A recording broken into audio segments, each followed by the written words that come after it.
On a souvent une image négative de la finance, mais la finance peut être aussi solidaire. Exemple avec ces actionnaires qui investissent dans des appartements pour les louer à des personnes handicapées ou des personnes âgées. Les colocataires payent un loyer modéré et cet argent est ensuite réinvesti dans d'autres projets. C'est le dossier de Sylvie Malal et Vincent Roy. Voici la cahute, 23 appartements avec buanderie commune. Les machines à laver sont partagées par tous les habitants. Mais ce n'est pas la seule originalité de cet immeuble. Au rez-de-chaussée se trouve un logement de 150 mètres carrés. 4 personnes habitent ici et chacune a sa photo sur la porte de sa chambre. Donc voilà, ça permet aussi de ne pas se tromper parce qu'il arrive qu'ils puissent aller dans une autre chambre. Donc ça les aide aussi.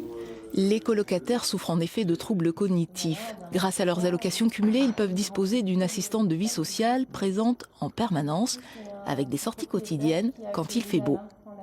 Comme hier, ça n'a pas joué en notre faveur, quoi. Il pleuvait, quoi. Enfin, et avant-hier aussi, je sais plus. Mais autrement, on se balade, quoi.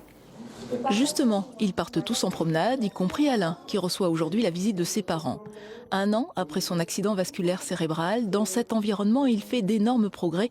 En tout cas, c'est ce qu'affirme sa psychologue. Je l'ai rencontré vendredi, elle m'a dit qu'effectivement, il avançait, que c'était positif, tout ce qu'elle entendait était positif. Il se rend très bien compte de son état.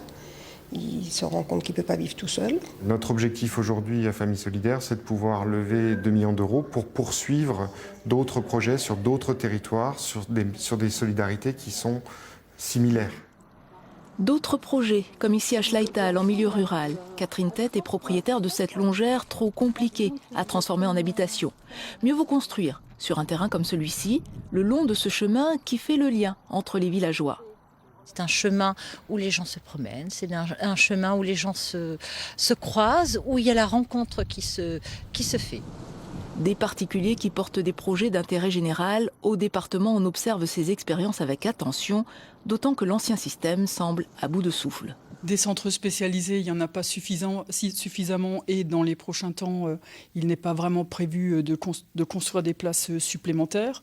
Donc aujourd'hui, le conseil départemental souhaite co-construire avec les associations pour trouver de nouvelles solutions, des solutions innovantes qui permettent en fait aux personnes en situation de handicap et aussi aux personnes âgées de trouver des solutions autres.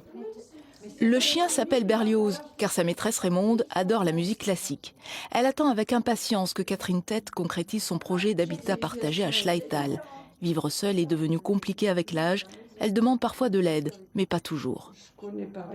On demande une fois où on le dit, puis après on a l'impression d'être quémandeur, de quémander ou quelque chose. On garde un peu de dignité quand même, de fierté. Raymonde a été guide touristique, elle a voyagé dans le monde entier. Mais aujourd'hui, les déplacements sont difficiles. Heureusement, il y a Berlioz. Lui aussi emménagerait volontiers à Schleital. Il y aurait un peu plus d'animation.